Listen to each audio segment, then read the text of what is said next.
Hey guys, this is Storm with Honey Rock Acres and welcome back. Today's video is going to be a little different than most. Jessica Sowards over at Roots and Refuge Farm had issued a invitation to get people to recommend books, and so I'm going to actually talk about some of the books that I've found very helpful and that I would recommend for kind of the homesteading, farming, gardening kind of genre. And then I'll talk about why. I'm also going to probably cover just a couple of updates that are going on around here on the farm, like some stuff that's coming up soon, and then some kind of side projects that aren't directly related to the farm that I'm working on. So recently, Jessica Sowards at Roots and Refuge made a video talking about some of the dangers of AI. And as somebody that works in technology on a day-to-day basis, I want to actually echo that. While I do see some benefits of what the AI technology can bring, there are some inherent dangers, and she definitely covered a lot of those. And frankly, I would agree with pretty much all of it. It's really easy to be deceived, and it's very common nowadays, especially on social media, to see a lot of AI generated content, including actual videos. And so a common trend in IT security is actually having an AI generated person, if you will, actually do a lot of the demonstrations and security training and stuff, which is kind of funny and ironic in a way. But as this stuff is progressing, it's getting increasingly difficult to tell the difference between a human with emotions and discernment and a computer that's programmed to do what it's programmed to do. So she quickly made another video talking about the importance of going through the data that you're getting back and making sure that what you're reading is actual fact. And so one of the things that she had done was invite people to make recommendations on books. And something that she noted is, having something in hand is always valuable. Again, as somebody that works in IT, I am very quick to go and do research and start scouring the internet. But I'm also very wary of some of the information I get, because it's really easy to get information that's untested, and you go and try to use that. And again, even just in the IT world, you could cause some significant outages if you're just blindly following some of the recommendations that you find on Google or whatever other platform. So having something tangible in hand that's tested and proven, that you can always go back and reference, even if the power's out, if the internet's down for some reason, that's a valuable resource to have. And so I'm going to actually talk about a couple of those resources myself. So I'm still admittedly a beginner in the whole farming and homesteading kind of background. And if you don't normally follow the channel, we moved here a little over a year ago. We've got 7 acres and we raise chickens, pigs, and a couple dogs and cats. So, and I've got 3 children, so I'm spending a lot of my time learning how to raise them. Or maybe they're raising me. But either way, I still very much consider myself a beginner, and with that I do a significant amount of research in everything, because I feel like I need to make sure I'm making good educated decision for the best for myself, my family, and the animals that are relying on me. So the very first book that I actually want to recommend, and I'll be honest, I haven't even managed to get through the whole thing, is this Encyclopedia of Country Living. This is the 50th anniversary edition by Carla Emery. The reason that I recommend this book is that it is exactly what it sounds like. It's an encyclopedia that touches on a super amount of topics. It's over 900 pages of information, and it covers everything from animal to animal raising, information on, well, I'll just give you actual examples from the book here. This book covers kind of everything from gardening, just different basics about plants, grasses, grains, vegetables, herbs, flavoring your food, tree and brush management, food preservation, animals, poultry, goats, cows, dairying, sheep, pig, etc., etc. This book is a wealth of information. It gives a lot of references, like local references for your state and other things for various topics, information about how to find your local ag center, how to find your zones, all that sort of stuff. Like I said, this is over 50 years old, and it's been revised several times. Super valuable book for information it gives a lot of good quality references to other resources outside of itself. The second book that I'd recommend is equally as much just for the entertainment value and that it's an easy read as much as it is for the informational aspects. But that's actually The Rooted Life by Justin Rhodes. Obviously, if you're watching on YouTube, a lot of people have seen his videos. But the reason I actually got the book is because there are several things in here that are just good for kind of refresher. You know, he covers a lot of the basics, but he also talks about some of the good and bad of trying to homestead and do a lot of stuff yourself and the challenges of doing some of the stuff yourself. Again, there's a lot of just basic entertainment value type stuff in here, but there are things for gardening and butchering, you know, raising chickens. There's several recipes that are a favorite of his family, and then it's just a good challenge to say, hey, you know, if anybody can kind of pick up and just start doing something. So I actually appreciated this book. Again, it's as much entertainment value as it is informational, but there's some very good informational stuff in here.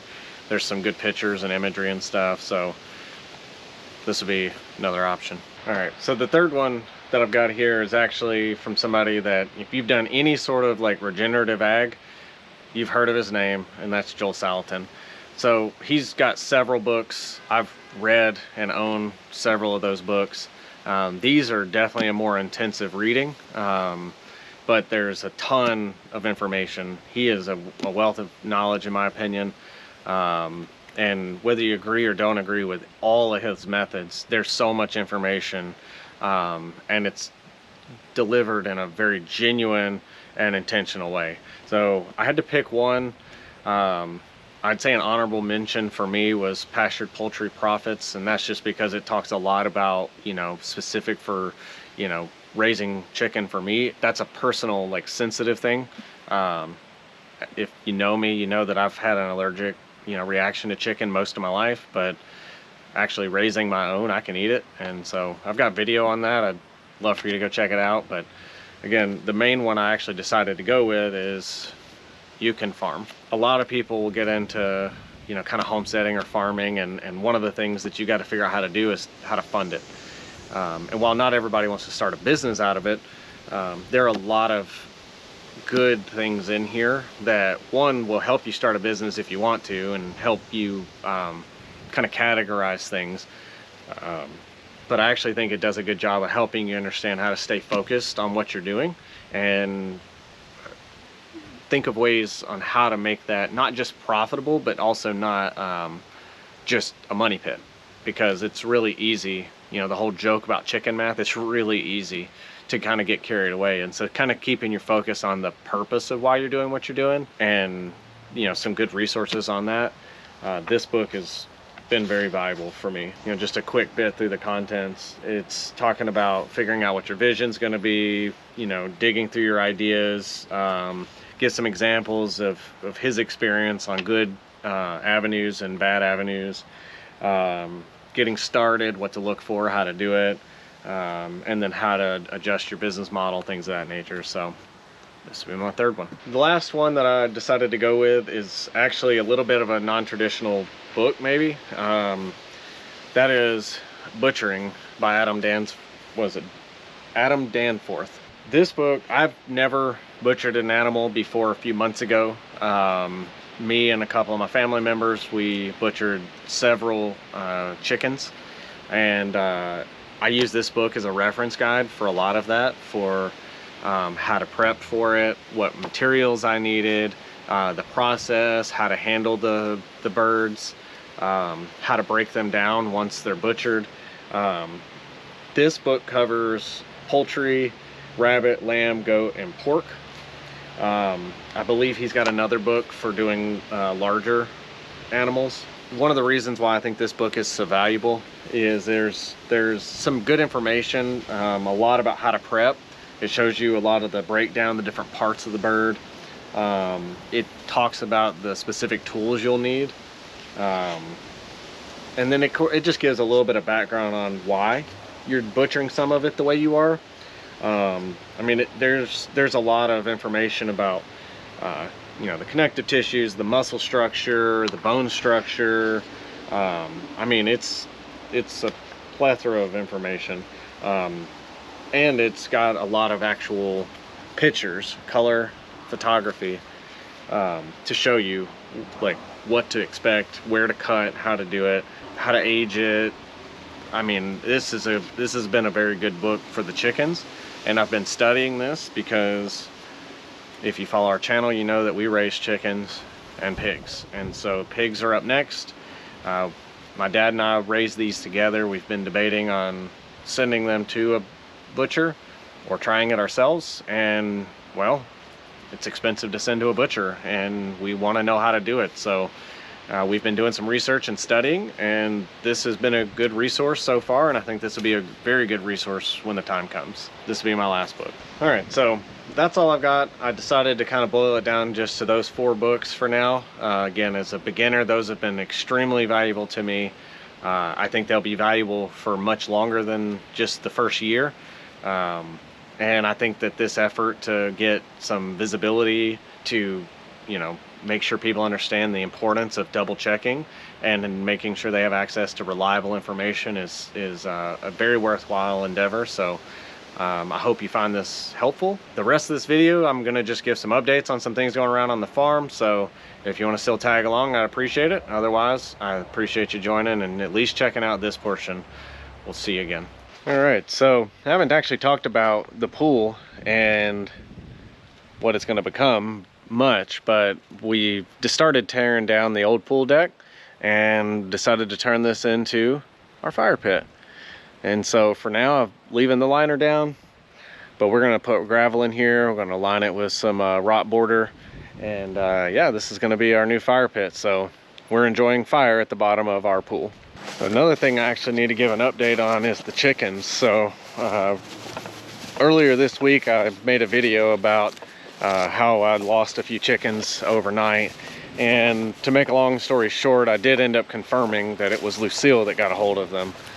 And so you know, while I was pretty upset about it, and you know, I did go through and, you know, work on correcting that with her, I've made the decision that during the day I need to kind of rein in some of the freedom that she had and continue to work on training with her. So she does a great job when I'm around, but when I'm not around a supervisor, she gets excited and wants to play with them. And you know, I've known that, but they stay fenced up, and several of them have been jumping the fence. I didn't realize it, and so she got, over the course of about 2 or 3 days, she got 4 of them. So, you know, that's kind of the gist on that. During the day while the chickens are out, she's up in a pen right next to the chickens. So I'm gonna continue to work with her. She gets out when I'm out with the chickens. So, you know, it is what it is. She's only about 9 months old, so still a lot of training to do there. And we're actually gonna be replacing those hens with a few more, and I might actually add a couple of extra, speaking of chicken math, from a local farm that's looking to kind of trim back on their flock a little bit before winter. Speaking of the chickens, I also have at least one that keeps eating eggs. And so here before long, I'm gonna have to figure out who that is and either break that behavior or take care of the problem. So I think I don't know exactly which one, but I know it's one of my Rhode Island Reds. So as soon as I figure out which one it is, I'm gonna start kind of separating them off until I figure out who's doing it. And then we'll see if we can get that corrected. So the main update that I actually wanted to give around is related to these guys. So if you followed us, you know that we have 5 feeder pigs from the original group that we bought. We started with 4. We raised them through the later part of last winter and up until now. And then we added one, which is one of the siblings, as we got the 2 breeding pair. And so these guys they're right about a year old. They're still on the smaller side. They are mostly, like I said, they're Cooney Giuliani mixes. So they're not gonna get real big. It's part of the reason why sending them to a butcher is kind of cost prohibitive if you've ever done any research on that. Most of them have a minimum. These guys are going to be on the smaller side, so we're going to end up paying more than what you would pay if they were bigger, or at least proportionally for what you'd get. So that on top of their size, I think it'll be a good candidate for us. So the big update is that, you know, Dad and I are actually prepping. We don't have a date set yet. We're kind of waiting until it gets a little bit cooler, Most of our days are still averaging 60s and 70s here in Tennessee, so we want to wait until it gets a little bit cooler out, but that's coming here soon, definitely before Christmas. So we're just kind of prepping and getting ready, and I'll admit it's actually kind of sad because, you know, you kind of grow attached to some of the animals that you raise.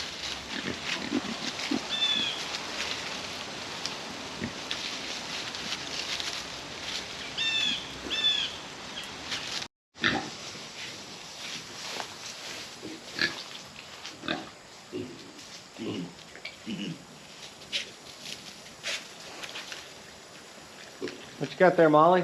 Is that a wild apricot?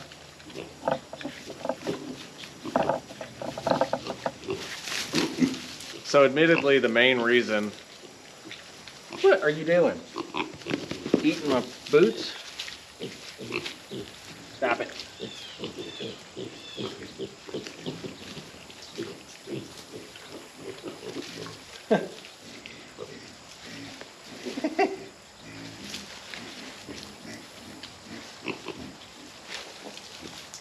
So admittedly, the main reason why we're not letting those guys grow out more and get a little bigger is because we have 7 male piglets, and I only have a place for maybe one that's going to go somewhere, potentially. That's not confirmed yet. And we went ahead and, you know, neutered pretty much all of them. The runt still hasn't been done, but otherwise the expectation is that none of these were going to be for breeding. So these may all end up staying here, all 7 of them, as meat for us, and I may look at trying to do some sort of meat share to, you know, still sell off some of that. Would you stop eating my boots? Would you stop eating my boots? So that's why we're looking at maybe butchering all 5 of the originals, even though they're a little bit small. We don't want to get too many where we're putting money in and, you know, not getting it out. So just kind of some of the reality, trying to figure out what decisions are the best ones to make. Would you stop eating my shoes?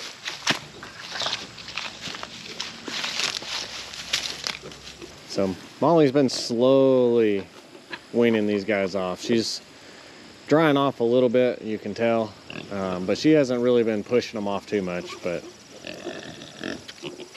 she's very patient. Turned out to be a really good mama.